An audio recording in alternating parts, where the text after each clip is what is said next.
Hey everybody, this is Sage Valentine, and this is my review of NBC's Believe Season 1, Episode 11, entitled Collapse. We have 2 episodes left, and unfortunately this is the end of the season, but as I said to you guys from the beginning, I'm going to keep reviewing this until the wheels fall off, because I really do like this show. I'm sad that NBC chose to, cancel it. I'm sad that the show will end up going by the wayside as a secret gem, just like the other shows, like The Cape, was it Bionic Woman, The $1 Million Woman, Kings, Harry's Law, Crisis, Revolution. It's just sad that all these good shows are ending, but I did hear that NBC has quite a few shows popping up during the fall season. I'm a little iffy about them, but I'm going to give them a chance. Hopefully they don't get canceled the way that these shows have been getting canceled. But on a lighter note, this was a great episode. Bo managed to save the day, save a heck of a lot of people, and save Agent Farrell's daughter. So Agent Farrell is basically out of this whole thing. She's no longer looking for Bo. She's gone as far as we know, unless they find something and pull her back into this. We have Channing, who is healing from taking that bullet for Winter, which is pretty brave. Fortunately, Bo doesn't know anything about Channing doing that. She doesn't even know that Channing's sick. Tate is really worried about Bo, and when Bo has this premonition, which is this bad dream about what's going to happen, she just wakes up, she's ready to go as always, but this one she's more determined because it's an even darker situation. So I guess as the season ends, Bo is going to find herself solving and helping people in really dark situations until the season is finite. Farrell is funny because Farrell basically is still after Tate, even when like Bo and Tate are trying to warn her, listen, there's a bomb down here, and everybody's running when they see her out with a gun, and the people run off the subway platform. She's a determined lady, and she nearly dies because she ends up getting in a tussle with the bomber, and the bomber chokes her, and she still has a gun on poor Tate. Like, Tate can't get a break either way. I really like his character, though. I'm really gonna miss his character and his back and forth with Bo once this ends. Zoe starts reading up on Dani, and she said that Dani is damaged, and she believes that she killed her brother. She says that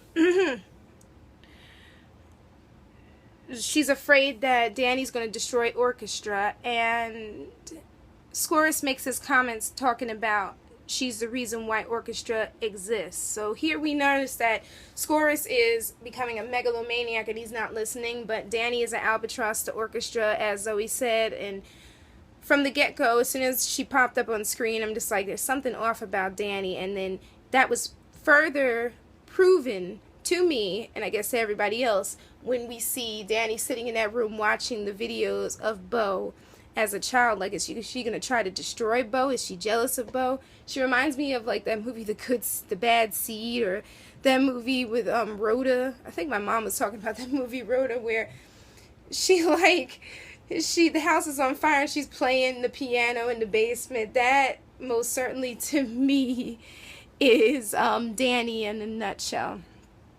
So I'm a little worried about Bo, though, because Bo couldn't move that grating underground. Like, are her powers weakening, or is she losing focus, or is something different in play? Hopefully we'll find out before the end of the season. It was really cool how Tate was able to help save Sasha, Farrell's daughter, when Farrell came up with this idea of like doing this thing. I forgot what it's called, but they made an incision in her back and to her lung, and they were able to get the air out and everything, and he really helped out. Even though even though Farrell's still after him, she remained after him until the end. And Bo makes a connection with her like she did with the girl a couple episodes ago, the one who was involved in the car crash. Like, Bo lacks the connections of, childhood friends, anything like that, and she she'll meet people, but in her lifetime, if they'd allow this story to go along, we would see that she'll never be able to make a full, solid connection other than with Tate, Channing, Leeds, and Winter. Other than that, they just have to keep moving, I guess, from place to place. And it was cute how Bo gave Sasha Stanley. The little turtle was just adorable.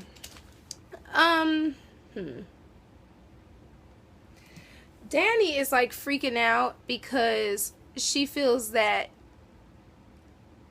Bo was Skouras' favorite, and she's just like, I'll do anything to stay here. Now, if anybody is like coming up to a character or anyone in life and they're just like, I'll do anything to stay here, I'd be very iffy of that person. But Skouras just wants this contract.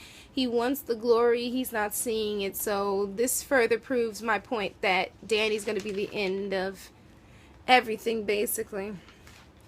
But one of the best parts, I think, of the episode was when Bo was able to light up the way underground and help them, because they were able to find a way through the grate. I'm talking about Tate, Winter, Farrell, and Sasha. And she like made that sparkly thing and they came up out of the ground. It was really, really nice.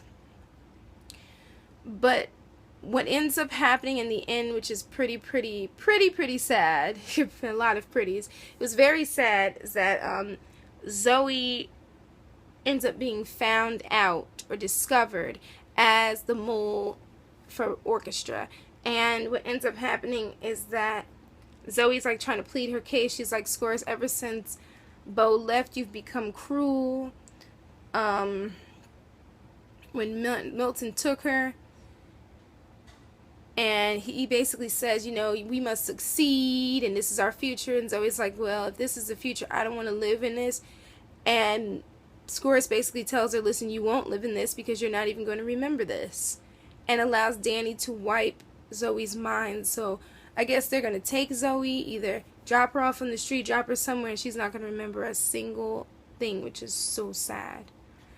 I don't know. I really like this episode. And I like this series, and I don't know, I'm just kind of bummed, because I'm like, I just got into it. Like, every time I get into a series, they keep getting canceled.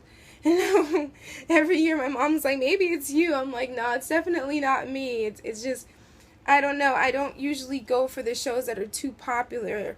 Like, I know I watch Sleeping Beauty, Sleepy Hollow, and The Following, but I normally go against the grain when it goes to shows. But unfortunately, I guess the decision is made, but I'm going to keep on trying and keep on hashtagging and trying to save this show. And if not, Netflix, somebody take this show, because this show is really good. But anyway, guys, thank you for tuning in. If I missed anything at all in this review, definitely let me know. Leave your comments and your predictions as to what you think is going to happen at the end of the season. Definitely don't forget to rate and subscribe. I'm going to leave the links to my other reviews of Believe so you guys can watch it if you haven't. Thanks again. Definitely check out my review of 24. Some of my other reviews that are coming up. I have another 2 to do for Mad Men. And I'm basically done. So besides this, check out The Following, Red Road, The Walking Dead, and Hannibal. All those reviews that I've done. And definitely check them out and let me know what you think. And rate, comment, and subscribe. And have a great Tuesday, a wonderful week, and I'll see you guys once I do my Mad Men reviews. So until then, you guys take care. Bye, guys. Bye.